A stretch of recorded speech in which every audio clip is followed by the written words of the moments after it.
इस दुनिया में चांद में एक म्यूटेशन होगी जिसकी वजह से टेम्परेचर 100 डिग्री तक चला जाएगा। सरफेस इतना ज्यादा गर्म हो जाता है और टेम्परेचर इतना ज्यादा बढ़ जाता है, पावर प्लांट्स फट जाते हैं। बाहर टेम्परेचर इतना ज्यादा हो जाता है कि तुम 20 सेकंड से ज्यादा बाहर नहीं रह सकते, और जमीन इतनी ज्यादा गर्म हो जाती है अगर तुम हाथ लगाओगे तो तुम्हारा हाथ वहीं पर चिपक जाएगा। बाहर इतनी गर्मी होने की वजह से बाहर जो भी सामान होता था वो बहुत ज्यादा वैल्यूएबल हो गया है। और इन सब के बीच हमारा हीरो अर्जुन अपनी गर्लफ्रेंड प्रिया के साथ 5 साल तक सरवाइव करता है। लेकिन जैसे जैसे उसकी सप्लाईज कम होना शुरू हो जाती हैं, वो अपने बेस्ट फ्रेंड के साथ मिलकर उसे मार देती है। और जब वो मर रहा था उसी की लाश के पास अपने बेस्ट फ्रेंड के साथ डांस करती है, if you know what I mean. लेकिन वो मरने की बजाय पास्ट में पहुंच जाता है और अब उसके पास पावर है कि वो बहुत सारी चीजों को एक अपने डायमेंशनल स्पेस में स्टोर कर सकता है। अपनी इस लाइफ में वो 3 बिलियन रिसोर्सेज इकट्ठा करे और अपने डायमेंशनल स्पेस में डाल देगा, और कसम खाता है कि वो बहुत ही ज्यादा रूथलेस इंसान बन जाएगा और सबसे बदला लेगा जिसने भी उसे धोखा दिया था। इस टाइम पर हमारा हीरो एक बस में है जहां पर सब लोग डिस्कस कर रहे हैं कि कैसे माउंटेन में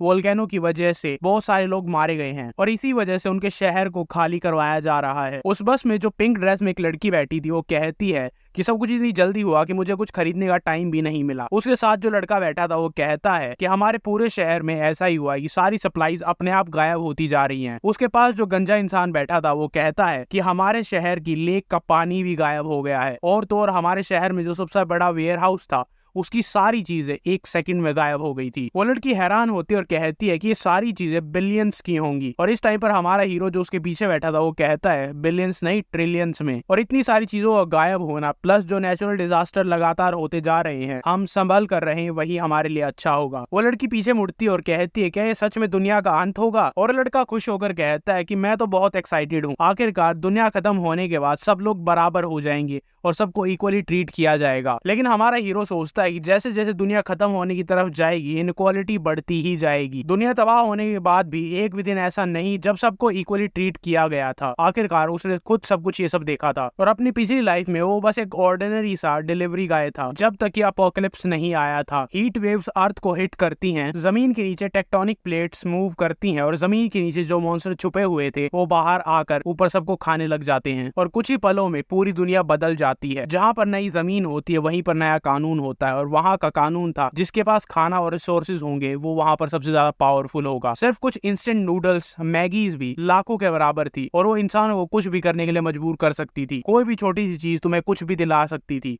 इंसान कुछ भी करने के लिए तैयार थे। और ये सब कुछ होने के बाद अब वो दोबारा से जन्म लेकर इस धरती पर आया है 1 महीना पहले। वो पिंक ड्रेस में लड़की उसके पास आती है और उससे फ्लर्ट करने लगती है और कहती है कि मुझे बहुत ज्यादा डर लग रहा है। वो उसे शांत होने के लिए कहता है और वहां से चला जाता है। कहता है मुझे और भी बहुत सारे काम है। आखिरकार एक सुंदर लड़की से इंपॉर्टेंट और क्या हो सकता है अपोकलिप्स के लिए सप्लाईज जमा करना। अपनी पिछली लाइफ में उसने सारा टाइम सप्लाईज को ढूंढते हुए बिता दिया था, लेकिन इस बार वो पहले से तैयारी करके रखेगा। और इस टाइम पे उस वेयर हाउस में जाता है जहाँ पर वो काम करता था और उसका बॉस कहता है कि तुम लेट हो, तुम्हारी सैलरी कटेगी। वो कहता है सॉरी और कोई बात नहीं, तुम मेरी सैलरी काट सकते हो। और वो याद करता है कि पिछले अपोकलिप्स में ये बॉस यहाँ से सारा सामान लेकर भाग गया था और इसी वजह से इस जन्म में ये सारी चीजें मैं अपने लिए ले लूंगा। जैसे ही वो उस वेयर हाउस में एंटर करता है एक सिस्टम ओपन होता है जो अपने आसपास की सारी चीजों को कैलकुलेट करने लगता है कि वहां पर क्या क्या है और उस सारे सामान को उसके डायमेंशनल स्पेस में भेज देता है। 10,000 स्क्वायर मीटर का ये वेयर हाउस बस 1 ही सेकंड में खाली हो जाता है। इस स्पेस एबिलिटी से वो आसपास की लेक को भी खाली कर रहा था और वो सारे रिसोर्सेज जो कि ग्लोबल हीट में तबाह होने वाले हैं। आखिरकार पोस्ट अपोकलिप्स में मैगी इतनी इंपॉर्टेंट थी तो सोचो असली खाना कितना ज्यादा वैल्यूएबल होगा। उसके डायमेंशनल स्पेस में टाइम रुक जाता है तो वहां पर जो चाहे वो स्टोर कर सकता है। आखिरकार वो कभी खराब नहीं होगा और फाइनली उसके पास खाने के लिए अच्छी चीजें होंगी। उसके सामने एक स्क्रीन आती जो उसे दिखाती उसने क्या क्या रिसोर्सेज स्टोर किए हैं और ये सब देखने के बाद वो खुश होता है, सोचता है कि मैं फाइनली प्रिपेयर्ड हूँ इन सारी चीजों के लिए। उसी के वेयर हाउस में काम करने वाले 3 और एम्प्लॉय और उसका बॉस वहां पर आते हैं और देखते हैं कि पूरा वेयर हाउस खाली हो चुका है। वो शॉक हो जाते हैं और उससे पूछते हैं ये सारा सामान कहाँ गया। और अर्जुन उसे कहता है ये सारा सामान मैंने अपने लिए ले लिया है। उन्हें नहीं पता था कि उसने कैसे किया,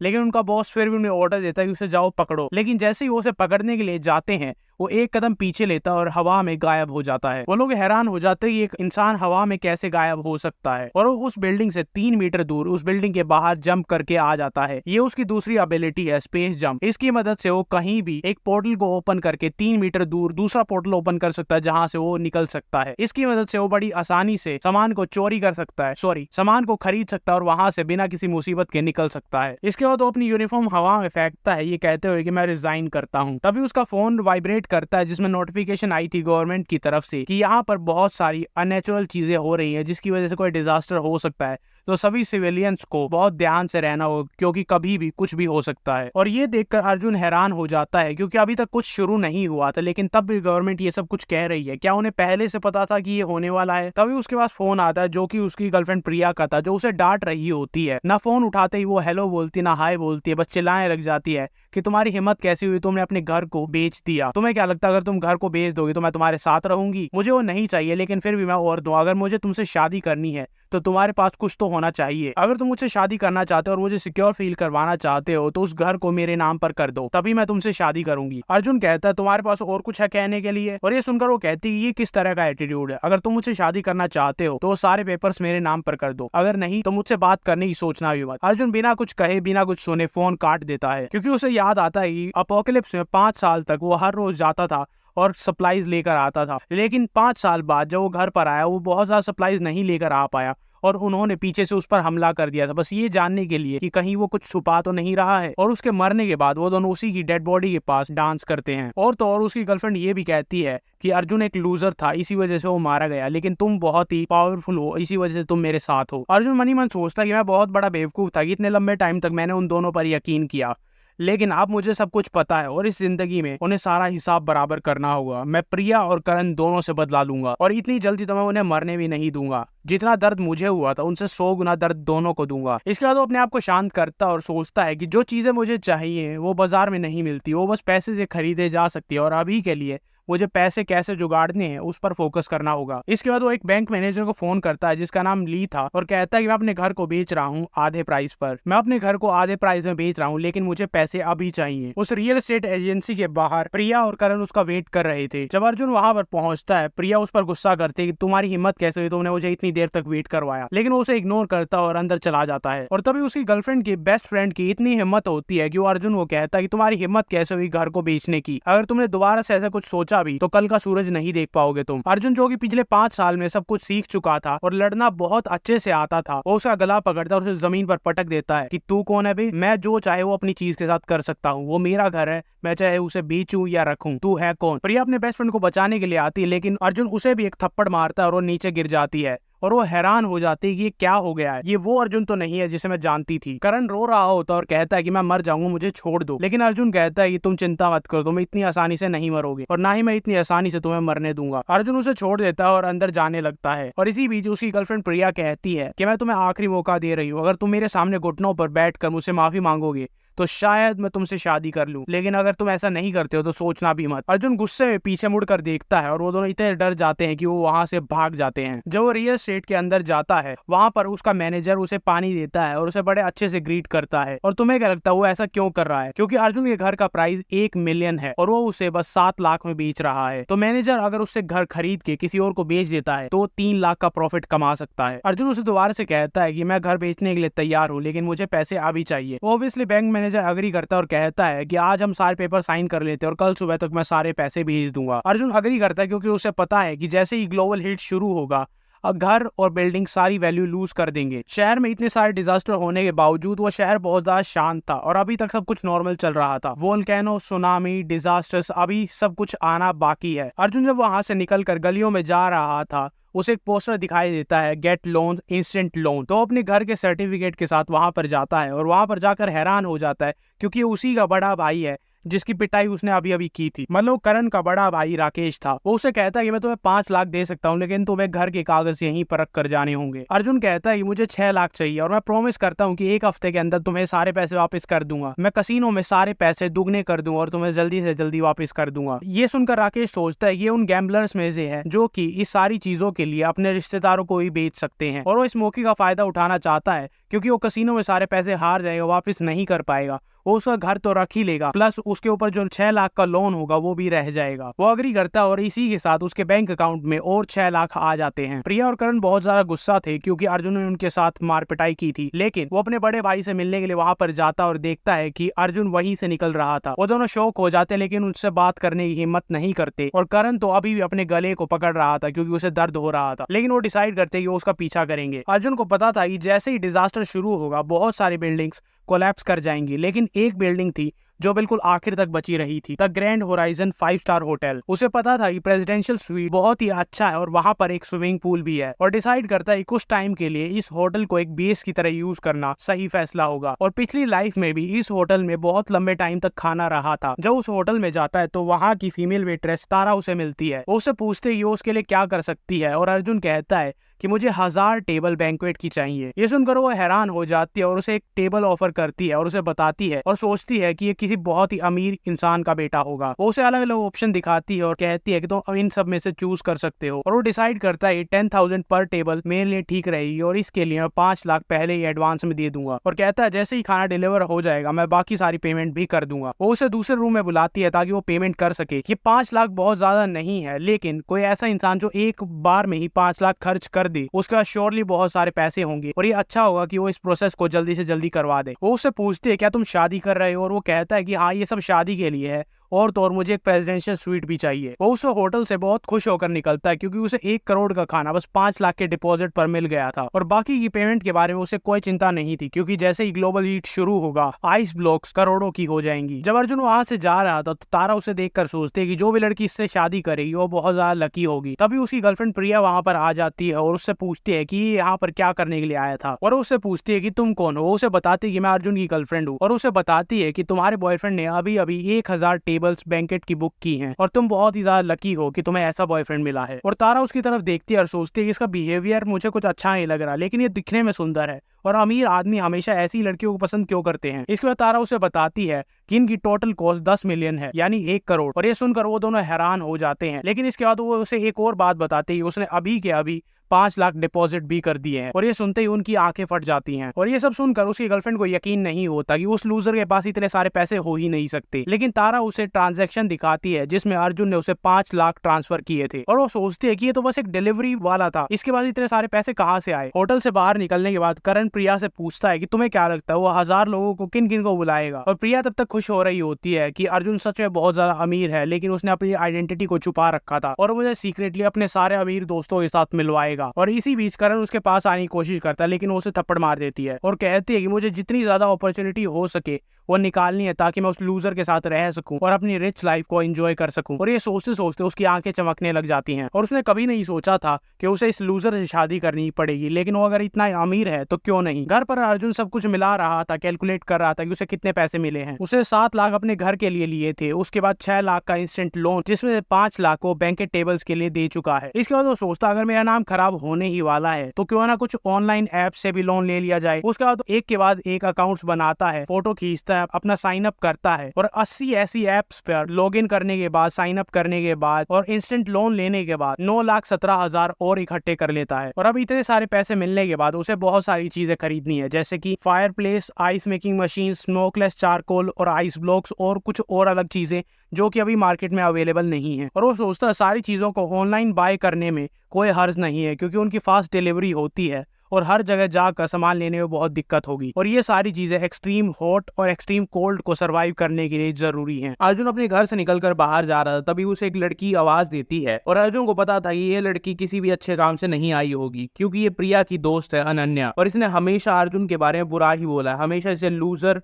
और कायर ही बोला है। वो इसे कहती है कि प्रिया तुम्हें मिस कर रही है, और ये सुनकर अर्जुन कहता है मुझे मिस कर रही है, तुम्हारा मतलब मेरे घर को मिस कर रही है। ये सुनने के बाद वो प्रिया के पास जाती है और कहती है वो बहुत ज्यादा उदास है, शायद उससे तुम्हारे बिहेवियर से बहुत ज्यादा दिक्कत हुई है। तभी प्रिया भागते हुए उसके पास जाती है और कहती है क्या मैं तुम्हारे साथ एक वॉक पर चल सकती हूँ, अगर मेरे बिहेवियर ने तुम्हें परेशान किया हो तो सॉरी। लेकिन अर्जुन उसकी बात नहीं सुनता, उसे इग्नोर करके आगे चला जाता है। और ये देखकर प्रिया गुस्सा हो जाती है और इरिटेट होने लगती है क्योंकि इसका बिहेवियर बहुत ज्यादा चेंज हो गया है और ये बहुत ज्यादा एरोगेंट हो गया है। तभी वो टैक्सी लेकर आगे चला जाता है और प्रिया ये उसे बताती है। फिर वो दोनों भी टैक्सी लेकर उसका पीछा करती है, ये देखने के लिए कि वो कहां पर जा रहा है। अर्जुन एक आइस फैक्ट्री में जाता है, वहां का मैनेजर उसे वेलकम करता है। तभी अर्जुन पूछता है कि 2000 टन एडिबल आइस तैयार है या नहीं है, और वो कहता है कि हमारी फैक्ट्री बहुत बड़ी और बहुत टाइम से डिलीवरी करती है, तुम्हें कुछ छोटा सा अमाउंट डिपॉजिट करना होगा और बाकी सारा काम डिलीवर होने के बाद। और अर्जुन वही खड़े खड़े ही उसे 1 लाख ट्रांसफर कर देता है। ये देखकर बैंक मैनेजर खुश हो जाता है और उससे पूछता है कि ये तुम क्यों कर रहे हो, क्या तुम कोई इवेंट प्लान कर रहे हो। अर्जुन अपनी कैब में बैठने वाला था और वो कहता है कि ये बस चैरिटी के लिए है। इसके बाद बैंक मैनेजर कहता है कि अगर तुम्हें दोबारा से कोई इवेंट करवाना हो तो प्लीज मुझे कॉन्टेक्ट करना और प्राइस नेगोशिएबल है। अर्जुन वहां से चला जाता है, तभी वहां पर एक और टैक्सी आती है। मैनेजर एक्साइटेड हो जाता है कि शायद कोई और क्लाइंट हो सकता है, लेकिन वहां पर प्रिया और उसकी दोस्त आई थी। उससे पूछती है कि जो लड़का यहाँ पर अभी अभी आया था वो यहाँ पर क्या करने के लिए आया था। और ये सुनकर वो मैनेजर परेशान हो जाता है, क्या ये डिटेक्टिव खेल रही है।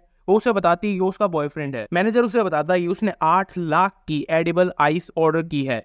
और ये सुनते ही वो और ज्यादा हैरान हो जाती है कि 8 लाख की। वो उससे पूछती है क्या उसने ऐसा कुछ बताया था, ये इसका क्या करने वाला है। और मैनेजर याद करता है और बताता है कि एक चैरिटी इवेंट के लिए है। और उन्हें कुछ भी समझ नहीं आता कि अभी तक वो सोच रहे थे कि शादी के लिए है, लेकिन चैरिटी इवेंट। और दूसरी तरफ अर्जुन शहर के सबसे महंगे रेस्टोरेंट में जाता है, क्योंकि पिछली लाइफ में वो गरीब था और अब उसके पास पैसे हैं, तो क्यों ना खाने का मजा लिया जाए, क्योंकि कुछ दिन बाद ये सब कुछ तबाह हो जाएगा। वो वहां पर जाता है और मेन्यू देखता है। वहां पर लास्ट डिश थी, वो सबसे महंगी डिश थी 17,000 की। वो वेट्रेस से पूछता है कि क्या है, और वो उसे बताती है ये हमारे शेफ की स्पेशलिटी है। और वो उसी डिश को ऑर्डर कर देता है। इसी बीच वो सोच रहा होता है कि पिछली लाइफ में बहुत सारे मॉन्स्टर आ गए थे और लोगों को लग रहा था कि ये कुछ अजीब सी म्यूटेशन हो रही है, लेकिन ऐसा नहीं था। सभी जानवर बस सरवाइव करने के लिए म्यूटेट कर रहे थे, जो कि हमेशा से एवोल्यूशन में होता आया है। और शायद इंसान भी इसी तरीके से इवॉल्व करना शुरू कर देंगे। तभी वहां पर एक लड़की आती है जिसके पिंक कलर के बाल थे। उसे देखकर अर्जुन हैरान हो जाता है, क्योंकि पिछली लाइफ में ये लड़की हेल शेफ के नाम से फेमस हुई थी। इसके पास ऐसी पावर थी जिससे वो किसी भी चीज के लिए अच्छा खाना बना सकती थी। और वो ज्यादातर जो क्रीचर्स म्यूटेट हो चुके थे उनसे खाना बनाती थी, और वो हमेशा किसी ना किसी को मार ही देते थे, लेकिन वो इतना टेस्टी होता था कि लोग अपने आप को रोक नहीं पाते थे। और अर्जुन के एक्सप्रेशन देखकर वो सोचती है क्या इसे लग रहा है कि मैं इसके खाने में जहर मिला दूंगी, इसने इतना गंदा एक्सप्रेशन क्यों बनाया है। इसके बाद वो शेफ एक्सप्लेन करती है कि इस डिश का नाम है टू फेस लाइफ। इसमें बहुत सारे अलग अलग तरह के मीट हैं और बहुत सारे इंग्रेडिएंट्स का यूज किया गया है। अर्जुन उसे ट्राई करता और कहता है 17,000 वर्थ इट थे इस डिश के लिए। और मन ही मन सोचता है अगर पोस्ट अपोकलिप्स में ग्लोबल हीट के बाद अगर ये मेरे घर पर आकर रहे तो बहुत बढ़िया होगा। प्रिया और उसकी दोस्त बाहर खड़े थे, जो ये सोच रहे थे कि ये रेस्टोरेंट बहुत ही ज्यादा एक्सपेंसिव है। और प्रिया कहती है मैं वेट नहीं कर सकती उसकी वाइफ बनने का, तब मैं भी ये सारी चीजें एंजॉय कर पाऊंगी। इसी रेस्टोरेंट के साथ में एक बार भी था, जो कि इस पूरे शहर का सबसे एक्सपेंसिव बार था। अर्जुन डिसाइड करता है वो वहां पर जाएगा, क्योंकि बाद में ऐसी चीजें नहीं मिलेंगी। वहां पर वो ड्रिंक करना स्टार्ट करता है, जिसके आसपास बहुत सारी लड़कियां आ जाती हैं। उसमें से एक लड़की वहां पर उदास बैठी होती है और बाकी सारी लड़कियां बताती हैं कि इसकी बॉयफ्रेंड ने इस पर चीट किया है, और वो भी अपनी से बड़ी उम्र की औरत के साथ, इसीलिए वो बहुत उदास है और यहाँ पर मजे करने के लिए आई है। तभी वो अपनी पूरी ड्रिंक पी लेती है और उससे पूछती है क्या तुम सिंगल हो। ये सुनकर अर्जुन हैरान हो जाता है और उसके पास आकर कहती है क्या तुम इंटरेस्टेड हो। और तभी वहां पर प्रिया और उसकी दोस्त आ जाती हैं और अर्जुन को उन 3 लड़कियों के साथ देख लेती हैं। अर्जुन कहता हम रूम में जा सकते हैं और वो भाग कर ऊपर चले जाते हैं।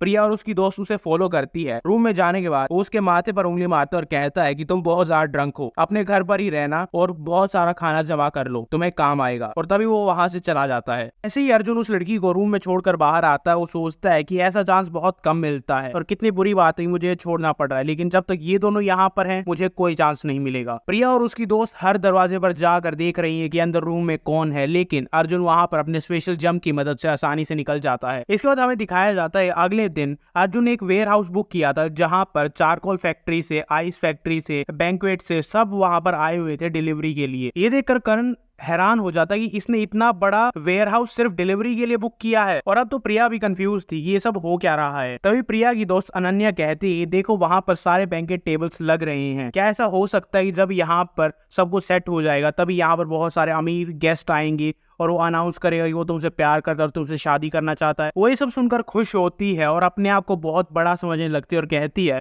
अगर वो ऐसा करेगा तब भी मैं थोड़ा बहुत तो एटीट्यूड दिखाऊंगी और उसकी सिंसेरिटी को देखकर ही मैं उसे हाँ कहूंगी। अगर वो मुझसे सच्चा प्यार करता होगा तभी मैं उसे हाँ कहूंगी, वरना ना कह दूंगी। और ये सब सोचकर वो अर्जुन से बात करने के लिए जाती है और पूछती है कि ये सब चल क्या रहा है। अर्जुन उसे कहता है कि मैं तुम्हें बाद में बताऊंगा, लेकिन अभी के लिए क्या तुम मेरी मदद कर सकते हो ये सब अरेंज करने में। और ये सुनकर वो गुस्सा हो जाते है कि तुम्हारी हिम्मत कैसे हुई कि मुझ जैसी सुंदर लड़की को एक काम बताने की। लेकिन तभी उसकी दोस्त वहां पर आती है और कहती है हो सकता है ये कोई टेस्ट है जिसे वो देखना चाहता हो, क्या वो तुम अमीर बनने के लायक हो भी या नहीं हो। और ये सुनते ही वो अपना एटीट्यूड को चेंज करती है और कहती है कि मैं एक सॉफ्ट पोलाइट लड़की हूँ, लेकिन मुझे ये भी पता है कि हार्ड वर्क कैसे करना है। और बॉक्सेस को उठाकर वहां पर रखने लगती है, लेकिन मन ही मन वो सोचती है कि एक बार बस मैं अमीर बन जाऊं फिर इसको मजा चखाऊंगी। तभी वहां पर उसकी दोस्त अनन्या आती है और अर्जुन को सेड्यूस करने की कोशिश करती है। और वो अपने मन में सोच रही होती है अगर कोई इंसान इतना अमीर है तो एक वाइफ तो नहीं रखेगा। अगर मैं उसे ये दिखाऊं कि मेरे पास क्या है ऑफर करने के लिए, तो शायद मुझे थोड़े बहुत तो पैसे एंजॉय करने के लिए मिल जाएंगे। और कहती है कि मैं भी तुम्हारी हेल्प कर सकती हूँ इन सारे बॉक्सेस को वहां पर रखने के लिए। और अर्जुन मन ही मन सोच रहा होता है कि वो फ्री लेबर को मना कैसे कर सकता है। आखिरकार यहाँ पर बहुत सारा चारकोल, आइस और टेबल्स हैं सेट करने के लिए। सुबह से शाम हो जाती है और फाइनली वो सारे बॉक्सेस को उतार कर वहां पर रख देते हैं। प्रिया के पैर कांप रहे होते हैं और वो पसीने से तरबतर हो रखी होती है और वो मन ही मन सोचती है कि मैं एक बार इसकी वाइफ बन जाऊं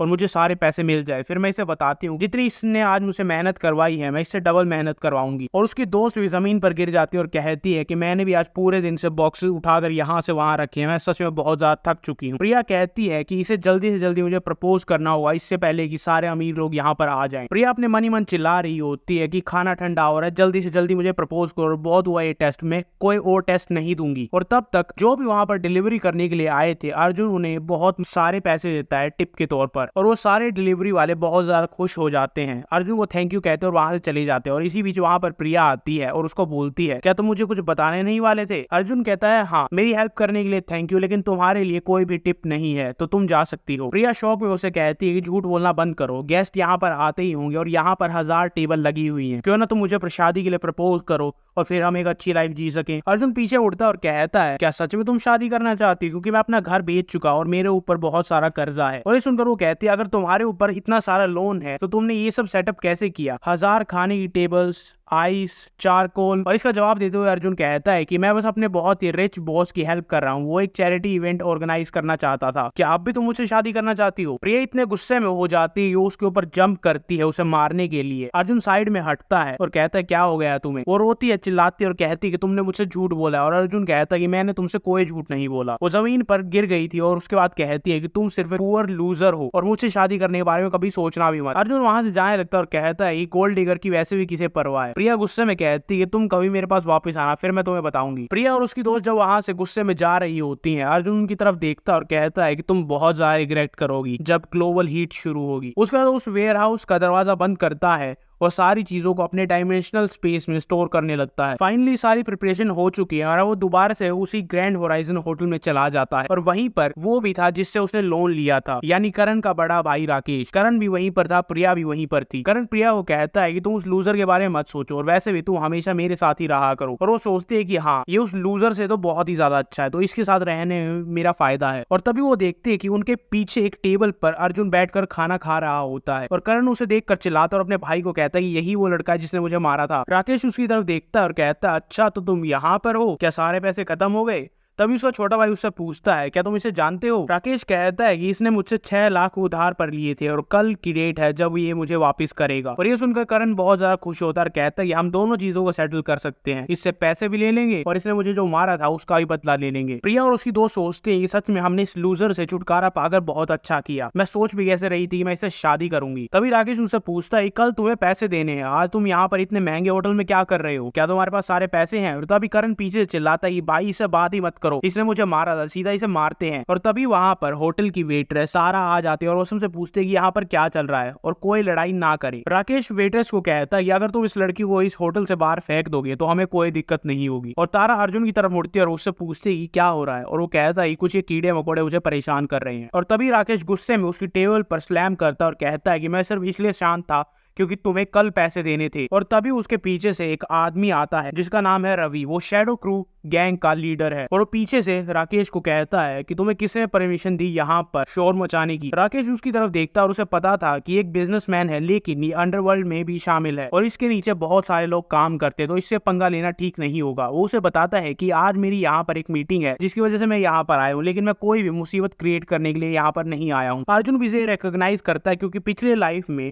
ये सबसे पावरफुल इंसानों में से एक बन गया था और इसे टाइटल दिया गया था स्कल क्रशर। और यहाँ तक कि राक्षस भी इसके लिए काम करते थे और इससे डरते थे। और उसे अचानक से याद आता है कि ये होटल पहली जगह थी जहां पर इंसानों को पावर्स मिलने लगी थी और वो म्यूटेट होने लगे थे। शायद यहाँ पर कुछ ऐसा हुआ था जिसकी वजह से इसे इतनी पावर मिल गई थी और स्कल क्रशर का इसे टाइटल मिला था। और वो मनी मन सोचता है कि यहाँ पर जो कुछ भी हुआ था अब उसे मैं ले लूंगा और तुम्हारी सारी पावर मेरे पास होगी। और इसी बीच रवि भी अर्जुन को घूर रहा होता है और इसी बीच रवि वहां की शेफ नीना को एक इंसान से मिलवाने के लिए लेकर जाता है जो कि एक और गैंगस्टर था जिसका नाम था सुरेश। वो उसे एक वाइन का ग्लास ऑफर करता है जिसमें पहले से ही कोई ना कोई ड्रग मिला हुआ था। इसी बीच अर्जुन याद कर रहा होता है कि कैसे पिछली लाइफ में वो प्रिया के साथ एक बेसमेंट में छुप गया था और उसने सब कुछ किया था उसे बचाने के लिए। उसने कभी नहीं सोचा था कि इस जिंदगी में वो उसे लात मारकर भगा देगा और तब भी वो उसके पीछे आती रहेगी। अर्जुन खिड़की में खड़ा होकर वाइन पी रहा होता और बाहर देख रहा होता कि वो दोनों भाई पूल में जाने वाले हैं और ये देखकर वो सोचता है ये परफेक्ट मौका है बदला लेने का। और वो दोनों भाई बात कर रहे होते कि आज की रात बहुत ज्यादा गर्म है लेकिन ये सब वर्थ इट होगा क्योंकि वो दोनों लड़कियां बिकिनी में यहाँ पर आएंगी। प्रिया और उसकी दोस्त वहां पर आती है और वो देखती है कि आज चांद कुछ ज्यादा ही ब्राइट है, इतना ब्राइट जितना दिन में सूरज होता है और सच में बहुत ज्यादा गर्मी है। तभी करण उसके पास जाता है और उसे अपने प्यार का इजहार करता है और कहता है कि मैं तुमसे बहुत ज्यादा प्यार करता हूँ, तुमसे शादी करना चाहता हूँ। और ये देखकर ऊपर से अर्जुन सोच रहा होता है कि इनका प्यार अभी अभी फटने वाला है। और तभी अर्जुन अपना वाइन का ग्लास ऊपर करता है और कहता है वेलकम। और तभी ग्लोबल हीट शुरू हो जाता है। तभी चांद लाल कलर का हो जाता है और एक ऑरा एमिट करता है जो कि सब लोगों को फील होता है जो भी पूल के पास थे या फिर बाहर थे। और वो सब वापस होटल की तरफ भागने लगते हैं क्योंकि उन्हें हैरानी हो रही होती है कि हमारी स्किन जल क्यों रही है। और जो होटल के अंदर थे वो सोच रहे होते हैं कि ये रात है लेकिन फिर भी इतना ब्राइट क्यों है। वो तीनों भागते हुए होटल के अंदर आते हैं। उनकी स्किन पहले ही लाल हो चुकी है। वो देखते हैं कि कहीं हमें पानी या कुछ मिल जाए जिससे हम अपने आप को ठंडा कर सके।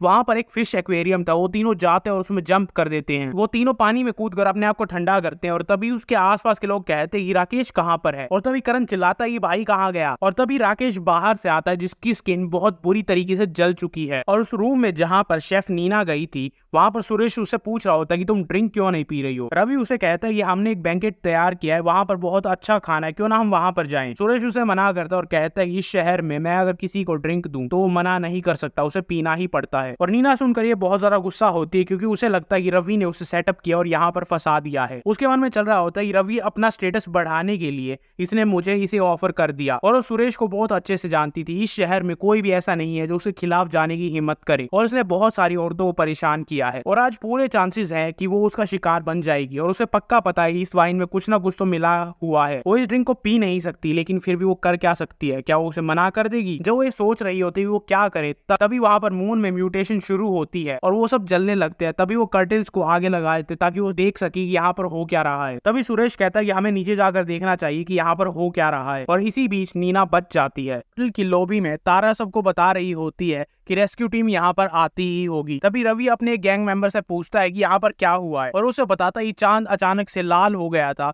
और टेम्परेचर 70 डिग्री तक बढ़ गया है और पूरे शहर में बहुत से लोग जल चुके हैं और इंजर्ड हो चुके हैं। तभी सुरेश मिनिस्टर को फोन करता है और कहता है कि यहाँ पर किसी को भेजो मुझे रेस्क्यू करने के लिए। और कुछ देर बात करने के बाद वो रवि को बताता है कि शायद उन्हें कुछ दिक्कत हो रही है और वो रेस्क्यू टीम को यहाँ पर नहीं भेज पाएंगे। और दूसरी तरफ करण का बड़ा भाई राकेश पूरी तरीके से जल चुका था। लोगों ने उस पर ऑइंटमेंट लगाने की कोशिश की जिससे उसे थोड़ी सी राहत मिले लेकिन वो काफी नहीं था। उसे जल्दी से जल्दी हॉस्पिटलाइज करना होगा लेकिन बाहर के टेम्परेचर को देखकर ये पॉसिबल नहीं लग रहा था। राकेश को पता चलता है कि रेस्क्यू टीम यहाँ पर नहीं आ रही, ना ही यहाँ पर एम्बुलेंस आ सकती है। तो अपने एक दोस्त को फोन करता है कि वो मुझे बचाएगा। वो उसे फोन करता है और कहता है कि मुझे यहाँ पर आओ और पिक करो। वो कहता है कि मैं बहुत दूर हूँ लेकिन फिर भी मैं आता हूँ। और जैसे ही वो पार्किंग स्टेशन से बाहर निकलता है इतनी रोशनी देखकर वो कंफ्यूज हो जाता है कि ये दिन है या रात है। और वहां पर इतनी ज्यादा गर्मी थी कि उसके कार के टायर फट जाते हैं। वो कार से निकलता है गर्मी की वजह से लेकिन उसका पैर चिपक जाता है। उस टाइम पर वो राकेश को फोन कर बताने वाला था कि वो वहां पर नहीं पहुंच पाएगा लेकिन जैसे ही वो जमीन पर गिरता है उसका चेहरा जमीन से चिपक जाता है क्योंकि जमीन इतनी ज्यादा गर्म थी। और वो जैसे ही गिरता है वो दूसरी तरफ देखता है कि एक और इंसान जमीन पर गिर चुका था लेकिन वो पूरी तरीके से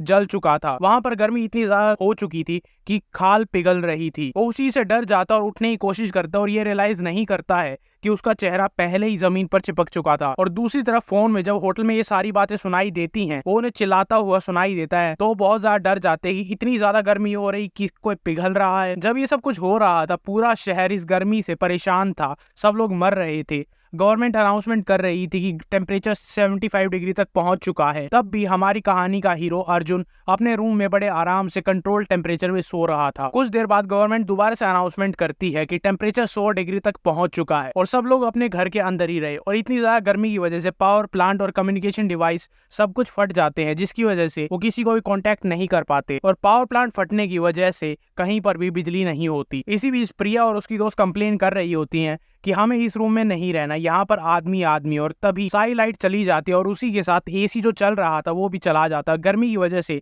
सारे आदमी अपनी अपनी टी शर्ट उतारने लगते हैं क्योंकि वो गर्मी से पागल हो रहे थे। और इसी बीच प्रिया को याद आता है कि अर्जुन के रूम में एक स्विमिंग पूल है और दूसरी तरफ हमें दिखाया जाता है कि अर्जुन उसी स्विमिंग पूल में स्विमिंग कर रहा था और वो पानी भी बिल्कुल ठंडा था। उसे पहले ही पता था कि बिजली यहाँ से चली जाएगी क्योंकि पावर प्लांट्स फट जाएंगे और इसी वजह से उसने ये स्वीट बुक किया था जिसमें एक स्विमिंग पूल था। इसके साथ उसने बहुत सारे वर्टिकल एयर कंडीशनर खरीदे थे और साथ में बैटरीज जो उन्हें चलाने के लिए जरूरी थी। वहाँ का टेम्परेचर बहुत ज्यादा कंट्रोल था और ठंडा था, लेकिन फिर भी वो कहता है कि अभी भी यहाँ पर किस चीज की कमी है, बर्फ की। वो अपनी डायमेंशन से थोड़ी बर्फ निकालता है और उसके बाद कहता है कि अब ठीक है और उसके बाद अपने सोफे पर आराम से बैठ जाता है। इसके बाद वो सोचता है कि अपोकलिप्स का पहला दिन है तो आज थोड़ा सा लाइट ब्रेकफास्ट होना चाहिए, लेकिन फिर भी वो वहाँ पर ढेर सारा खाना निकाल लेता है जो कि बिल्कुल फ्रेश होता है। और खाना खाते वक्त वो सोचता है कि मुझे पावर्स गेन करने का मौका कब मिलेगा। और तभी कोई उसके रूम पर आता है और दरवाजा नॉक करने लगता है और बाहर से आवाज आती है कि हमें पता है कि तुम अंदर हो, जल्दी दरवाजा खोलो। अर्जुन को पता था कि उसके पास टेलीपोर्ट होने की पावर है, प्लस उसने जो तैयारियां की थी उसकी वजह से उसे डरने की कोई जरूरत नहीं है, लेकिन फिर भी वो गुस्से की वजह से दरवाजा खोलता है। और जैसे ही वो दरवाजा खोलता है बाहर खड़े सभी लोगों को ठंडी हवा महसूस होती है और उन्हें थोड़ी सी शांति मिलती है क्योंकि बाहर इतनी गर्मी थी और उसका रूम इतना ठंडा था। राकेश उससे पूछता है हर जगह बिजली चली गई है लेकिन तुम्हारा रूम इतना ठंडा कैसे है। उसके बाद करण देखता है और सब कुछ चिल्लाकर बताता है इसके रूम में एसी है, बर्फ है, स्विमिंग पूल है और अच्छा खाना भी है। और तभी प्रिया चिल्लाने लग जाती है और कहती है कि हम बाहर इतनी गर्मी में मर रहे हैं, तुम्हारी हिम्मत कैसे हुई हमें वहां पर बाहर छोड़ने की और तुम यहाँ पर लग्जरी में जी रहे हो। तभी राकेश दरवाजे को खोलकर अंदर जाने लगता है और कहता है कि तुमने मुझसे जो लोन लिया था वो चुकाने की बारी है, तो जल्दी करो, ये रूम खाली करो, अब से ये मेरा है। और जैसे ही वो एक कदम अंदर रखता है उसके पेट में गोली लगती है और उसे यकीन नहीं होता कि उसके साथ क्या हुआ। अपने पेट पर घाव को देखता है जहां पर गोली लगी थी और इसी के साथ अर्जुन उसे वार्निंग देता है अगर तुमने एक कदम भी आगे बढ़ा तो तुम जरूर मरोगे। और सब लोग हैरान हो जाते हैं और उनके मन में बस यही चल रहा होता है क्या सच में इसके पास गन है। और तभी राकेश गुस्से से आगे बढ़ने लगता है और कहता है कि तुम्हारे पास ये गन कहाँ से आई। तभी एक और गोली की आवाज आती है और राकेश जमीन पर गिर जाता है। इसके बाद अर्जुन उन सबको बोलता है कि जिसको भी मरना है वो यहाँ पर रह सकता है, तुम्हारे पास 3 सेकंड का टाइम है, जो भी मुझे यहाँ पर दिखेगा उन सबको गोली लगेगी। और इसी बीच होटल के लॉबी में रवि वेटर से आर्ग्यू कर रहा होता है इतने बड़े होटल में खाना क्यों नहीं है, आखिरकार सारा खाना कहाँ गया, क्या तुम उसे छुपा कर रख रही हो। और वो कहती है कि हमें रिसेंटली कुछ बहुत बड़ा ऑर्डर मिला है जिसकी वजह से सारा खाना खत्म हो गया है और बाकी सारा खाना आज आने वाला था, लेकिन इतनी गर्मी की वजह से वो डिलीवर नहीं कर पाए। और इसी बीच सुरेश वहां पर सबसे ज्यादा पावरफुल था तो वो सारा पानी अपनी बॉडी पर डालने लगता ताकि वो अपने आप को ठंडा कर सके। और तारा को कहता है कि होटल में जितना भी पानी है वो यहाँ पर लेकर आओ। और ये सब देखकर बाकी सारी फैमिलीज और जो नॉर्मल इंसान थे वो गुस्सा हो जाते हैं और वहां पर एक लड़ाई शुरू हो जाती है कि ये पानी को क्यों वेस्ट कर रहा है। भी उन सब के पीछे से राकेश आता है जिसके पेट में 2 गोलियां लग चुकी थी। वो सबको बताता है कि इसको गोली लगी है, इसे गोली लगी है। वो वहां पर आकर जमीन पर बैठ जाता है जिसे देखकर रवि कहता है क्या इस होटल में किसी इंसान के पास गन है। और इस टाइम तक प्रिया बहुत ज्यादा गुस्सा थी क्योंकि अर्जुन ने उसे रूम में आने नहीं दिया था। और वो सबको बताती है कि अर्जुन के रूम में स्विमिंग पूल है, आइस है, एयर कंडीशनिंग है और तो और अच्छा खाना भी है। सब लोग उसे घेर लेते हैं और उससे पूछते हैं क्या तुम सच बोल रही हो। और वो कहती है चलो ऊपर चलते हैं। सब लोग उसके पीछे पीछे वहां पर जाने लगते हैं और रवि भी अपने एक गुंडे को कहता है कि तुम भी वहां पर जाओ और देख कर आओ कि क्या हो रहा है। सब लोग वहां पर पहुंच जाते हैं। अर्जुन एक बार फिर से दरवाजे को खोलता है और सबको ठंडी हवा महसूस होती है और उन्हें ऐसा लगता है जैसे इस दरवाजे के पार जन्नत हो। और वो फिर से इरिटेट होकर पूछता है क्या तुम्हें कोई काम है। और बाहर खड़े सारे लोग कहते हैं कि तुम्हें बूढ़े और बच्चों को अंदर आने देना चाहिए, आखिरकार ये एक इमरजेंसी है और तुम्हें सारी चीजों को शेयर करना चाहिए, हमें भी अंदर आने दो। वहीं पर दरवाजे के सामने एक मोटा सा बच्चा खड़ा था जिसे उसके रूम में फ्राइड चिकन दिखता है। वो उसे उठाने के लिए अंदर जाता है लेकिन उसके पेट पर एक लात पड़ती है और वो दूर तक उड़ता हुआ जाता है और ये लात अर्जुन ने मारी थी। अर्जुन बिल्कुल कोल्ड वॉइस में कहता है कि अपने बच्चे का ध्यान रखो और उसे थोड़ी तमीज सिखाओ वरना मैं सिखा दूंगा। और सब लोग ये देखकर गुस्सा हो जाते हैं कि तुम्हारी हिम्मत कैसे हुई एक बच्चे को मारने के लिए, तुम सच में एक शैतान हो, तो ये सारी चीजें डिजर्व नहीं करते। वो सब अंदर आने लगते हैं लेकिन तभी अर्जुन एक गोली चलाता है जो कि सबसे पीछे खड़े बंदे माथे में लगती है और वो जमीन पर गिर जाता है। वो कहता है कि माना कि मैं सिर्फ अकेला हूँ लेकिन तुम्हारे पास भी सिर्फ एक ही जिंदगी है, तो इससे आगे तुम जो कुछ भी करो सोच समझ कर करना। और उसके मन में चल रहा होता है कि हो सकता है ये सिचुएशन खतरनाक लग रही हो लेकिन अब भी मेरे पास डायमेंशन में कूद कर टेलीपोर्ट करने की पावर है। और नीचे होटल में राकेश मर चुका था और उसे लोग बाहर फेंक देते हैं क्योंकि गर्मी की वजह से उसकी बॉडी सड़ने लगी थी और वहां से बदबू आ रही थी। और ये सब देखकर उसका भाई बहुत ज्यादा गुस्सा होता है और कहता है कि हमें अर्जुन को मारना ही होगा, मुझे उससे बदला लेना है। और इसी बीच अर्जुन के रूम के सामने प्रिया और उसकी दोस्त बिल्कुल पसीने में हो रखी है और वो अर्जुन को सेड्यूस करने की कोशिश करती है और कहती है कि अगर तुम हमें अंदर आने दोगे तो हम तुम्हारे साथ डांस कर सकती हैं। अर्जुन कहता है अगर तुम इतनी ज्यादा उतावली हो मेरे साथ काम करने के लिए और डांस करने के लिए तो क्यों ना मैं तुम्हें कुछ काम दूं। वो दोनों ये सुनकर खुश हो जाती है कि फाइनली वो हमें अंदर आने देगा। लेकिन जैसे ये होता है तभी पीछे से करण आता है, उन्हें धक्का देते हुए अर्जुन के पास जाता है, उसे पकड़ने लगता है, लेकिन उसके चेहरे पर एक मुक्का लगता है। वो वापस आकर उन दोनों लड़कियों पर गिरता है और इन तीनों को कहता है कि दफा हो जाओ यहाँ से, अगर दोबारा मुझे यहाँ पर दिखाई दी तो जो मशीन इंस्टॉल हुई ये सारा काम खुद ही कर देगी। तभी होटल के बाहर रेस्क्यू टीम आती है जो कि एक स्पेशल व्हीकल में आई थी जो कि इस टेम्परेचर के लिए बना था और इस कंडीशन के लिए बना था, और उसमें से सारे soldier special heat resistant suit पहन कर आए थे। वो एक इंसान का नाम लेते हैं, वो अपने आप को इंट्रोड्यूस करता है और उसे कहते हैं कि जल्दी से ये सूट पहन लो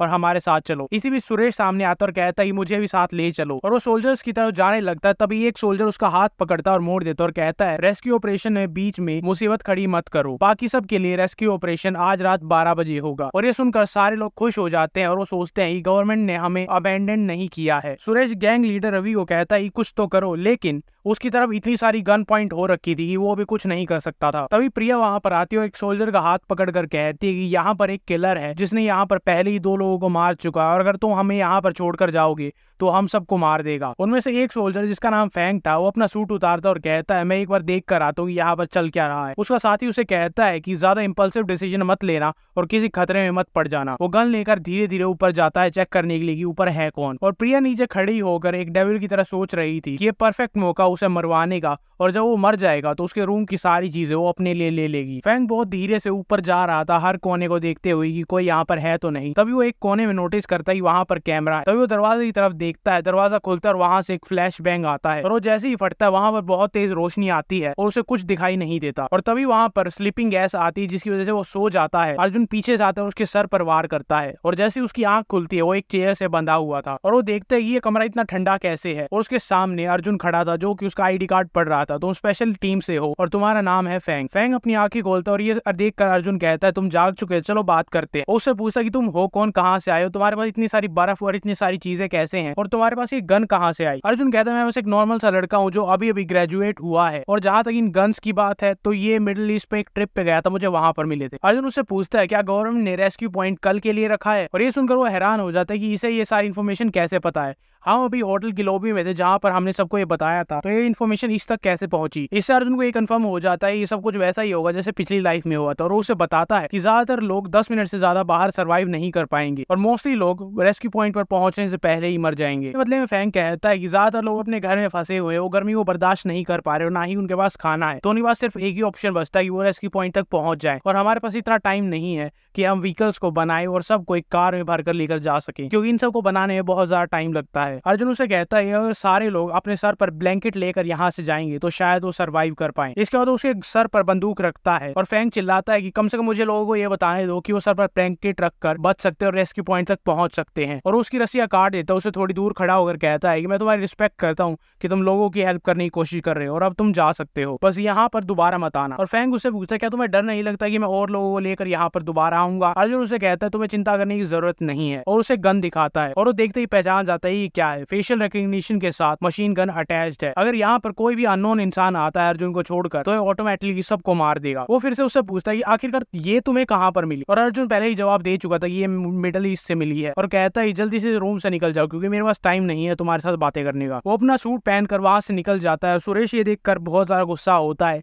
कि आर्मी वाले भी इससे नहीं निपट पाए। इसी के साथ वो गैंग लीडर रवि को थप्पड़ मारता और कहता है कि तुम भी नाकारा हो, तुम भी कुछ नहीं कर सकते। और उसका जूनियर उससे पूछता है कि बॉस हम कब तक इसे बर्दाश्त करेंगे, और वो कहता है कि जब तक हम रेस्क्यू नहीं हो जाते इसके खिलाफ जाना अच्छा नहीं होगा, क्योंकि हमें रेस्क्यू होने के लिए कनेक्शंस की जरूरत है और यही मोटा हमारे लिए सबसे बड़ा कनेक्शन है। तभी वहां पर अर्जुन आता और उन्हें कहता है कि इतने मुश्किल टाइम में भी तुम दोबारा स्टेबिलिटी लाने की कोशिश कर रहे हो। ये देखकर उसका गुंडा गुस्सा हो जाता है लेकिन वो उसे रोकता है, और रवि उससे पूछता है कि तुम यहाँ पर क्यों आए हो, और अर्जुन उसे बताता है कि मैं यहाँ पर नेगोशिएट करने आया, और उसके बाद उसे एक बाल्टी दिखाता है जिसमें एडिबल आइस थी। ये देखते ही उसका गुंडा सोचता है बॉस क्यों ना हम इसे मार दो और इसके रूम में जो भी चीजें हैं वो सारी चीजें ले ले। लेकिन तभी अर्जुन गन निकालता और वो ये इस आइडिया को वहीं पर ड्रॉप कर देता है। रवि कहता है क्यों ना हम बिजनेस के बारे में बात करें, और अर्जुन उसे वो आइस दे देता है, और वो जब खाते हैं तो उन्हें रियलाइज होता है कि ये बर्फ कितनी ज्यादा टेस्टी है, और बर्फ खाने के बाद रवि को भी लगता है क्यों ना हम इसे मार दें और इसकी सारी चीजें खुद ले लें। लेकिन वो वेट करता है कि पहले हम इसकी डिमांड सुन लें, इसकी कंडीशन पूरी कर ले, मौका आने पर इसे मार देंगे। लेकिन तभी वहां पर सुरेश आता है और रवि के पेट में लात मारता और कहता है तुमने उसे बर्फ छुपा कर रखी थी, आज के बाद अगर और कोई सामान छुपा कर रखोगे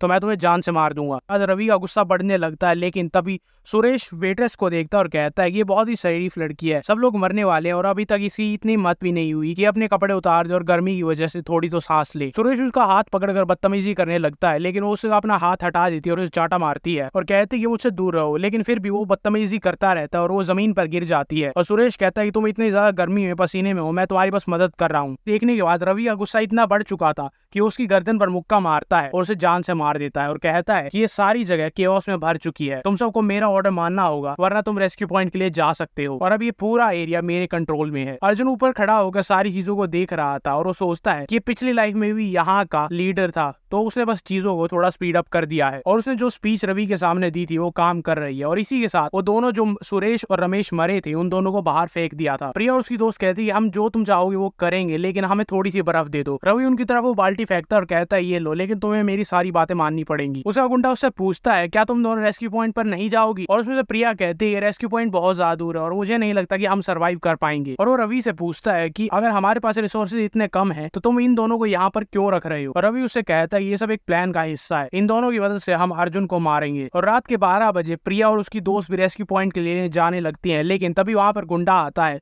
और उनके हाथ से वो ब्लैंकेट खींच लेता है और कहता है कि तुम कहाँ जा रही हो, तुमने हमसे आइस क्यूब ली थी, अब तुम्हें यहीं पर रहना पड़ेगा और हमारी सारी बातें माननी पड़ेंगी। और जो लोग वहां पर नहीं रहना चाहते थे और रवि जिनको रिसोर्सेज प्रोवाइड नहीं कर रहा था वो रेस्क्यू पॉइंट के लिए निकल जाते हैं। उन्हें जितना लगा था जमीन उससे भी ज्यादा गर्म है और ये रात के 12 बजे हुए हैं, लेकिन तब भी वहां पर बहुत ज्यादा गर्मी है और अपने पैरों को गर्मी से बचाने के लिए वो लकड़ी का इस्तेमाल कर रहे थे, जिसकी वजह से उनका चलना मुश्किल हो रहा था, जिसकी वजह से एक और इंसान नीचे गिर जाता है। और जैसे ही वो जमीन पर गिरता है उसका चेहरा उसका हाथ जमीन पर चिपक जाता है और बाकी सारे लोग उसे वहीं पर मरने के लिए छोड़कर आगे निकल जाते हैं। अर्जुन अब भी बालकनी में खड़ा होकर सारी चीजें देख रहा था और वो रिमेम्बर करता है कि पिछली लाइफ में जब वो रेस्क्यू पॉइंट के लिए गया था तो ऑलमोस्ट इस वॉक पर मर गया था। तभी रमेश और सुरेश की बॉडी जो बाहर पड़ी थी उनकी एकदम से आंखें खुलती और उनकी आंख बिल्कुल लाल हो चुकी हैं। और दूसरी तरफ वो गुंडा प्रिया और उसकी दोस्त को परेशान कर रहा था, कह रहा था तुम इस रूम में जाओ, तुम्हें क्या दिक्कत है। लेकिन तभी वहां पर वो दोनों चबी गए आ जाते हैं और उनकी पूरी बॉडी लाल हो चुकी थी, उनकी आंखें लाल थी और वो पहले ही मर चुके थे, जिसे देखकर उन सबको लगता है कि ये सारे ज़ॉम्बीज हैं, क्या अगर हमें ये काटेंगे तो हम भी ज़ॉम्बीज बन जाएंगे। तभी गैंग लीडर रवि करण को उठाता है और उसके भाई के आगे अड़ा देता है और जैसे उसे टच करता है उसकी कमर जलने लग जाती है क्योंकि उसकी बॉडी इतनी ज्यादा गर्म हो चुकी थी। और तभी वहां पर अर्जुन आता है एक ब्लेड के साथ और कहता है कि सब लोग साइड हट जाओ। और रवि ये देखकर हैरान हो जाता है कि तुम इन सब के साथ खुद डील करना चाहते हो। अर्जुन पागल नहीं था, उसे पता था कि ये ज़ॉम्बीज नहीं है और इनके काटने से किसी को कोई वायरस नहीं फैलेगा। लेकिन जब ये ऐसी स्टेट में आते हैं तो इन्हें अपने पास्ट मेमोरी कुछ ना कुछ याद रहती है, जिसकी वजह से वो वहीं पर खड़ा रहता है और सुरेश जिसको रवि ने मारा था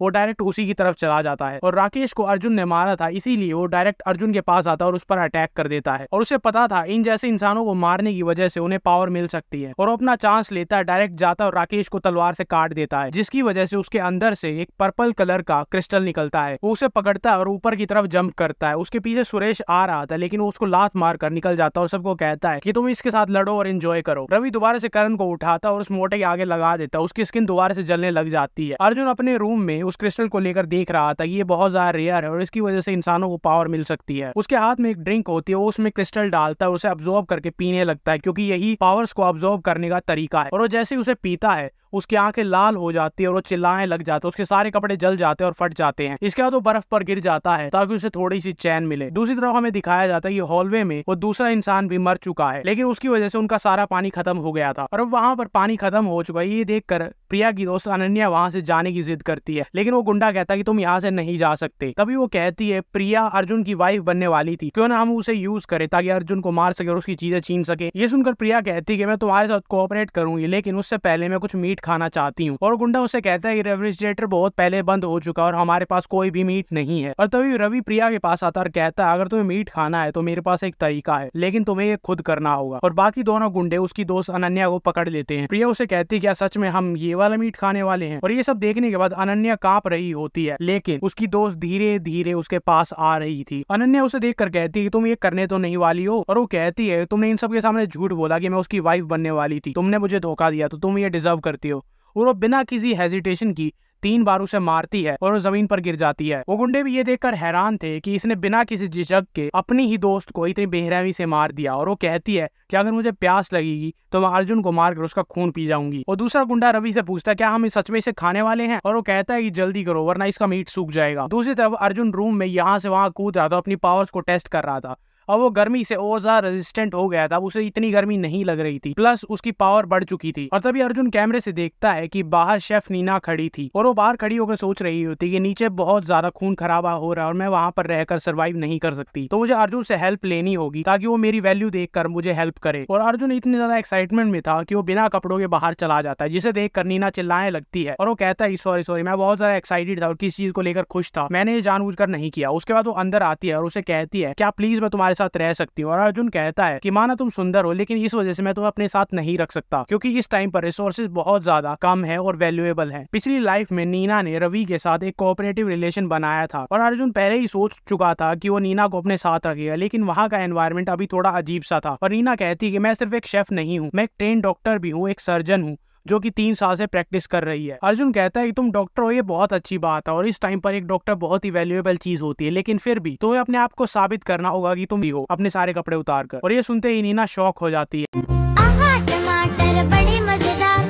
वाह टमाटर बड़े मजेदार। और तभी नीना कहती है कि वीडियो को लाइक करो और चैनल को सब्सक्राइब करो और इस वीडियो को अपने दोस्तों के साथ शेयर करो। आगे की स्टोरी देखने के लिए लाइक शेयर एंड सब्सक्राइब। तारा बिल्कुल वैसा ही करती है जैसा कि अर्जुन ने कहा था और वो ये देखकर बहुत खुश हो जाता है। उसके बाद वो शावर लेने के लिए चली जाती है और मनी मन सोचती है यहाँ पर शावर के लिए पानी है, खाना है, कूलिंग सिस्टम है, तो मुझे यहाँ पर रहकर किसी भी चीज की चिंता करने की जरूरत नहीं पड़ेगी। लेकिन उसे पता था कि अर्जुन कोई भी संत आदमी नहीं है, क्योंकि इससे पहले कुछ हुआ था जिसे मैं एक्सप्लेन नहीं कर सकता। बस तो कुछ पिक्चर्स दिखेंगी जो कि ब्लर हो चुकी हैं, क्योंकि YouTube कम्युनिटी गाइडलाइंस का भी नाम होता है एक। और जब वो शावर ले रही थी तो अर्जुन उसे अपने फोन के कैमरे से देख रहा था, वो भी तुम सब की तरह। और वो मनी मन कहता है कि मैं इसलिए कर रहा हूँ ताकि वो कोई उल्टी सीधी हरकत ना करे, ताकि मैं देख सकूं वो ट्रस्ट करने के लायक है या नहीं है। शावर के बाद वो हाई हील्स और डॉक्टर के आउटफिट में बाहर आती है। बस मुझे ये नहीं पता कि कौन सा हॉस्पिटल है जहाँ पर ऐसी ड्रेस होती है। अर्जुन उसे बहुत ही ध्यान से ऑब्जर्व करता है और तभी उसकी ऑब्जर्वेशन को डिस्टर्ब करने के लिए कोई उसके दरवाजे पर आता है और खटखटाने लगता है। और बाहर गैंग लीडर रवि ने उसकी एक्स गर्लफ्रेंड प्रिया को पकड़ रखा था और वो धमकी दे रहा था अगर तुम दरवाजा नहीं खोलोगे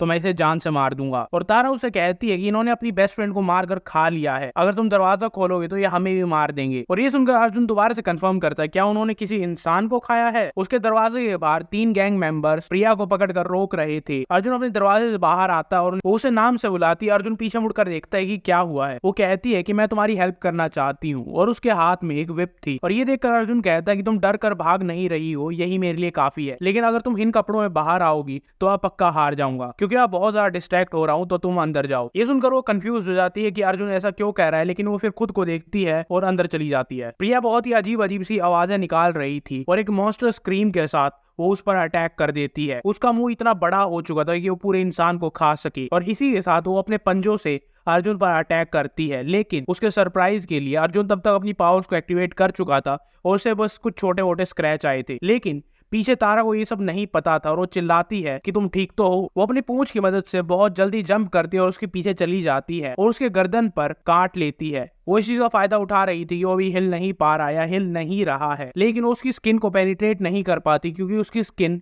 स्टील जितनी हार्ड हो चुकी थी। अर्जुन अब भी बिल्कुल वैसे की वैसे खड़ा था और वो पूछता है क्या तुम्हारे दांत सजावट के लिए हैं। अर्जुन उसे वार्निंग देता है कि अब मेरी बारी है। वो उसका एक हाथ पकड़ता है, फिर दूसरा हाथ पकड़ता है, पीछे जंप करता है और उसकी कमर पर पैर रखकर कहता है क्या तुम तैयार हो। और इसी के साथ वो थोड़ा सा जोर लगाता है और दोनों चॉपस्टिक को तोड़ देता है। और इसी के साथ वो एक और बार उसकी कमर पर कूदता है और फिर बैक फ्लिप मारकर पीछे चला जाता है। और वो टूटी हुई चॉपस्टिक्स देखकर सोचता है कि मैंने सोचा था इस अपोकलिप्स में मैं तुम्हें बहुत ज्यादा परेशान करूंगा, लेकिन अब तुम ट्रांसफॉर्म हो चुकी हो तो मुझे तुम्हें जल्दी खत्म करना पड़ेगा। लेकिन तभी वो नोटिस करता है कि प्रिया कुछ कर रही थी। वो आसपास पड़े हुए इंसानों को खाने वाली थी। वो अपनी पूंछ की मदद से वहां पर गिरे हुए एक इंसान को उठाती है और अब उसका मुंह उसकी आधी बॉडी तक पहुंच चुका था। वो बड़ी आसानी से पूरी बॉडी को अंदर ले जाती है और उसका शरीर अंदर से जल रहा था, जिसकी वजह से वो बहुत आसानी से मेल्ट हो जाता है और कुछ ही सेकंड में उसके सारे घाव भर चुके थे। ये देखकर अर्जुन भी हैरान था कि वो अपने टूटे हुए हाथ पैर भी दोबारा से रीजनरेट कर सकती है। और वो फिर से गुस्से में चिल्लाती है और अर्जुन की तरफ देखती है। दूसरी तरफ तारा ये देखकर हैरान थी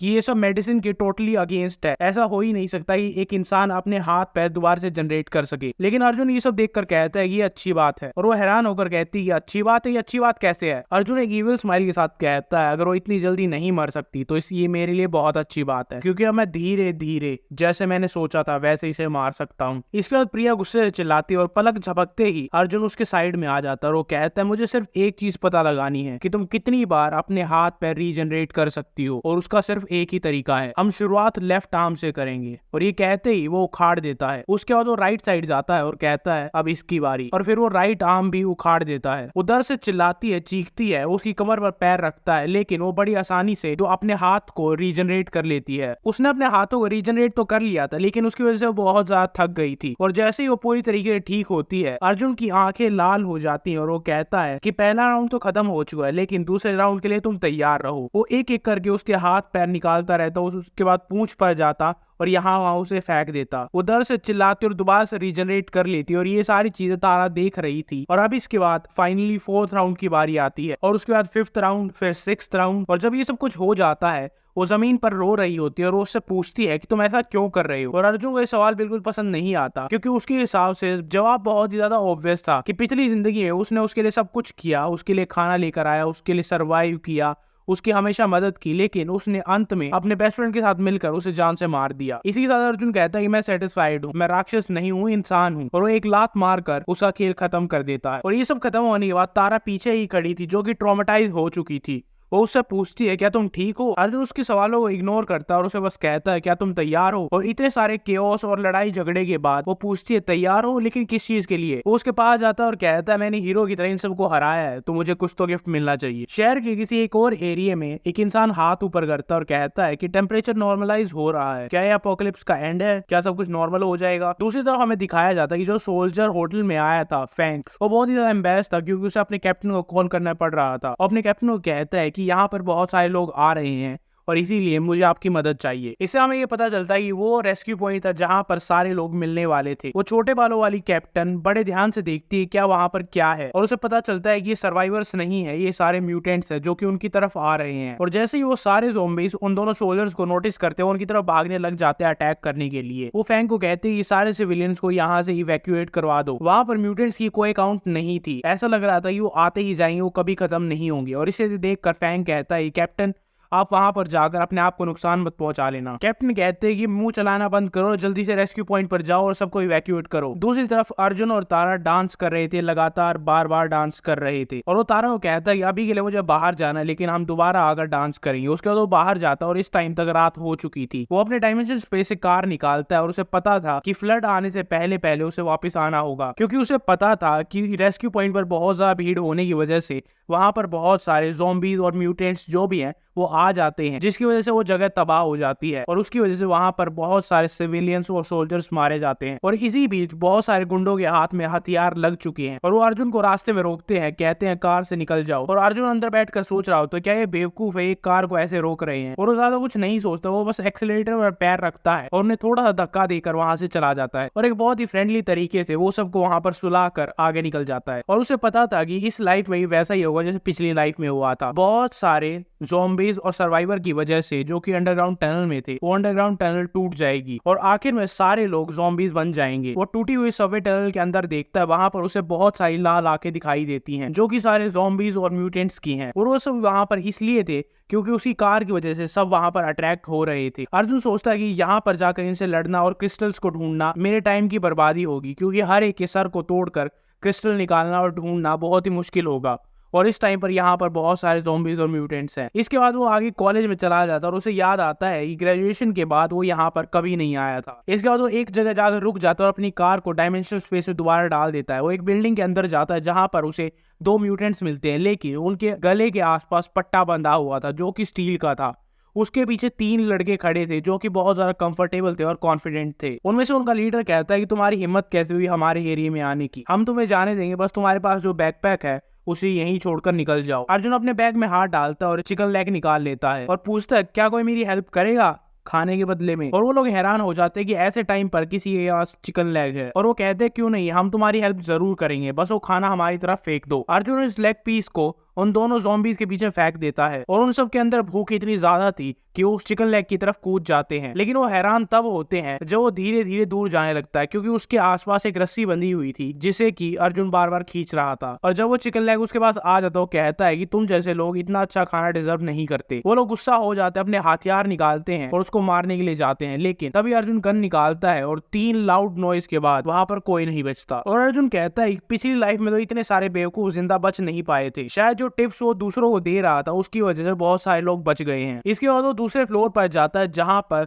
स्नेक लैब थी। वहां पर ताला लगा हुआ था और वो अपने हाथ से ताले को बहुत आराम से तोड़ देता है और उस लैब में ज्यादातर जानवर मर चुके हैं जिसकी वजह से बहुत गंदी स्मेल थी। इसके बाद वो दूसरी तरफ देखता है और वो उसे ढूंढ लेता है जिसे वो देखने के लिए यहाँ पर आया था। फ्यूचर की आर्मी का लीडर गोल्डन किंग कोबरा ये दूसरे सांपों को खाकर जिंदा रह रहा था और फ्यूचर में म्यूटेट हो जाएगा। जितना अभी हुआ है उससे 10 गुना ज्यादा, 100 गुना ज्यादा। और पिछली लाइफ में ये उन पहले कुछ जानवरों में से था जो सबसे भयानक और बुरी म्यूटेशन में बदल गए थे, मतलब अपनी एंसेस्ट्रल फॉर्म में पहुंच गए थे। उसे पता था कि एक हफ्ते में सुनामी यहाँ पर आएगी जिसकी वजह से हर जगह पानी ही पानी होगा और उस टाइम पर ये बहुत ज्यादा तबाही मचाएगा, तो इसे बड़ा होने से पहले ही यहाँ पर मारना होगा। वो सांप लगातार उसे घूर रहा था जिसे देखकर उसे पता चल जाता है कि इसमें थोड़ी सी कॉन्शियसनेस तो आ गई है। तभी वहां पर अर्जुन को कुछ आवाज सुनाई देती है और उसके रूम के बाहर 4 बंदे खड़े थे जो उसे कहते हैं कि हमें पता है तुम यहाँ पर हो, जल्दी से बाहर आ जाओ। अर्जुन बिना किसी डर के बाहर जाता है, लेकिन तभी वहां पर एक परछाई आती है और वो थी उस आर्मी सोल्जर की कैप्टन। वो बहुत ही स्विफ्ट मूवमेंट के साथ एक सोल्जर को अपने पैरों से दबाती है, दूसरे को अपने हाथों से, और उन्हें जान से मार देती है। तभी वो तीसरे के पास जाती है और एक बहुत ही स्विफ्ट मूवमेंट से उसकी गर्दन तोड़ देती है। इसके बाद अर्जुन अपनी गन ऊपर करता है और कहता है कि तुम्हारे मूवमेंट्स अच्छे थे, लेकिन वो अपनी बात कंप्लीट भी नहीं कर पाता।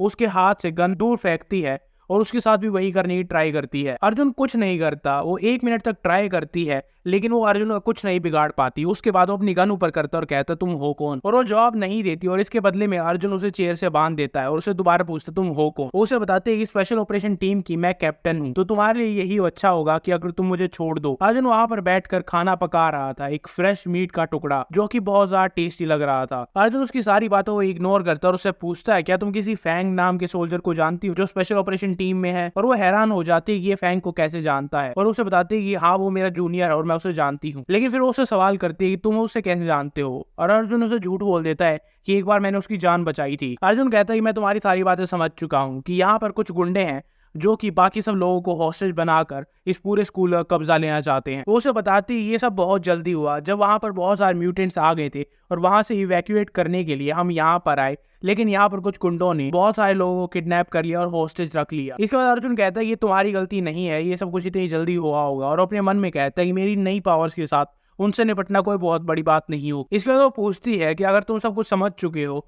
तो मुझे इन रस्सियों से कब खोलोगे। उसके बाद कुछ बातचीत होती है और वो रस्सियां खोल देता है और उसके साथ साथ वो मीट भी खाती है। उसकी रस्सियां खोलने के बाद अर्जुन उसे एक गन देता है और वो कहती है मैं उस आदमी के बेस पर अटैक करने जा रही हूँ जिसने सब लोगों को हॉस्टेज रखा है, और उसने जितनी सप्लाईज चुराई है अगर वो सब खराब हो जाती है या फिर वो सारी चीजें खा लेते हैं तो सर्वाइवर्स के पास कुछ भी खाने के लिए बचेगा नहीं, और हो सकता है आखिरी टाइम है जब हम एक दूसरे को देख रहे हैं। इससे पहले अर्जुन ने उसे जाने के लिए कह दिया था, लेकिन जैसे वो सुनता है कि उसके पास बहुत सारी सप्लाईज है, अर्जुन उसे कहता है जरा 1 सेकंड रुको, और उसके बाद वो अपने बैग से एक बहुत बड़ी स्नाइपर राइफल निकालता है और कहता है कि फैंग मेरे भाई मेरे दोस्त जैसा है तो मैं तुम्हारी हेल्प करूंगा। इसके बाद हमें एक रूम में दिखाया जाता है जहां पर बहुत सारे आदमी गन के साथ खड़े हैं और उनके बीच में उनका बॉस बैठा है जो कि बहुत ज्यादा मस्कुलर है, और उसके आसपास 2 लड़कियां हैं। एक और सोल्जर उसके पास आता है और उससे पूछता है कि सब कुछ कैसा चल रहा है, और उसे बताता है कि सब कुछ ठीक है और सब लोग बाहर आपका वेट कर रहे हैं और इस बार हम सारे स्टूडेंट्स को खत्म कर देंगे। और वो कहता है ये सब कुछ बढ़िया है और जो भी हमारे ऑर्डर्स को फॉलो ना करे उन्हें फ्रंट लाइंस पर भेज दो ताकि वो जल्दी मर जाएं। तभी उनके दरवाजे से एक बहुत तेज आवाज आती है और उनका दरवाजा टूट कर नीचे गिर जाता है, और तभी वहां पर अर्जुन आता है और कहता है मैंने तुम्हारी मीटिंग डिस्टर्ब तो नहीं की। और वो गुंडा हैरान हो जाता है कि तुम यहाँ तक पहुंचे कैसे, बाहर 20 गार्ड थे। अर्जुन कहता है मैं बड़ी आराम से तुम्हें बताऊंगा कि मैं यहाँ तक कैसे आया। उसी के साथ वो अपना हाथ ऊपर करता है और एक उंगली उस आदमी की तरफ करता है जिसने सवाल पूछा था,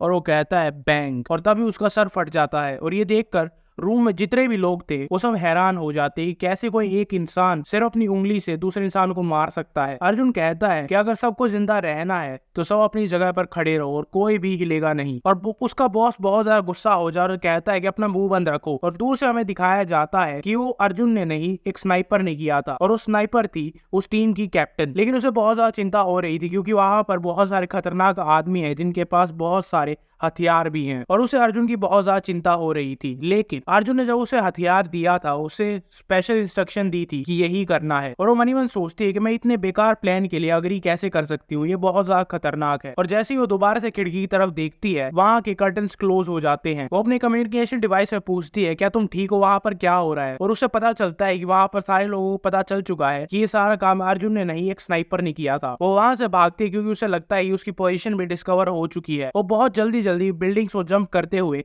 अर्जुन के पास जाती है क्योंकि उसे लग रहा था कि अर्जुन खतरे में है। और उसे अपने कम्युनिकेशन डिवाइस में सुनाई दे रहा था कि लोग उसके पास आ रहे हैं उसे मारने के लिए। और वो हर सेकंड के बाद बहुत ज्यादा एंग्शियस होती जा रही थी कि अर्जुन मर जाएगा, अर्जुन उसकी वजह से मर जाएगा। और वो बहुत ही ज्यादा डेस्परेटली और गुस्से में दरवाजे को तोड़कर अंदर जाती है और कहती है मैं यहाँ पर तुम सबको मारने के लिए आई हूँ। और वो अंदर जाकर देखती है कि सारे आदमी जमीन पर गिरे हुए थे और उन्हें बहुत बुरी तरीके से किसी ने तो मारा था। और रूम के बीच में अर्जुन ने उनके बॉस को गर्दन से पकड़ रखा था। वहां पर जितनी भी सप्लाईज थी अर्जुन अपने डायमेंशनल स्पेस में उसे स्टोर कर लेता है और उसे बताता है कि यहाँ पर कोई सप्लाईज नहीं थी। उसका बॉस कहता है कि मुझे मारना मत, वरना जितना भी ग्रुप बचा है वो सब मिलकर तुम्हें हंट करेंगे। और ये सुनते ही अर्जुन उसकी गर्दन तोड़ देता है और कहता है चिंता मत करो, वो भी तुम्हारे पीछे पीछे आते ही होंगे। और कैप्टन ये देखकर हैरान हो जाती है, क्या ये सब तुमने खुद किया है। और इसके बदले में अर्जुन कहता है कि मैंने पिछले कुछ दिनों में बहुत ज्यादा एक्सरसाइज की है जिसकी वजह से मैं थोड़ा स्ट्रॉन्ग हो गया हूँ और यहाँ पर कोई सप्लाईज नहीं है। और कैप्टन सोचते क्या हमसे पहले यहाँ पर कोई आया था जिसने सारी सप्लाईज चुरा ली। और वो मनी मन सोचता है कि मैं सारी सप्लाईज उसी के साथ शेयर करूंगा जिसे मैं जान जाऊंगा, जिस पर मैं ट्रस्ट करूंगा। और देखते हैं कि वो बाद में कैसा बिहेव करते हैं। अगर वो अच्छा बिहेव करेंगे तो मैं उन्हें खाना और सप्लाईज दे दूंगा। इसके बाद वो कहता है चलो गर्ल्स हॉस्टल चलते हैं। और उसे पूछती है कि स्पेसिफिकली तुम वहीं क्यों जाना चाहते हो और अर्जुन वहां पर क्यों जाना चाहता है। ये जानने के लिए नेक्स्ट एपिसोड लाइक करके जाना। तब तक मैं नेक्स्ट एपिसोड की रिकॉर्डिंग करता हूँ।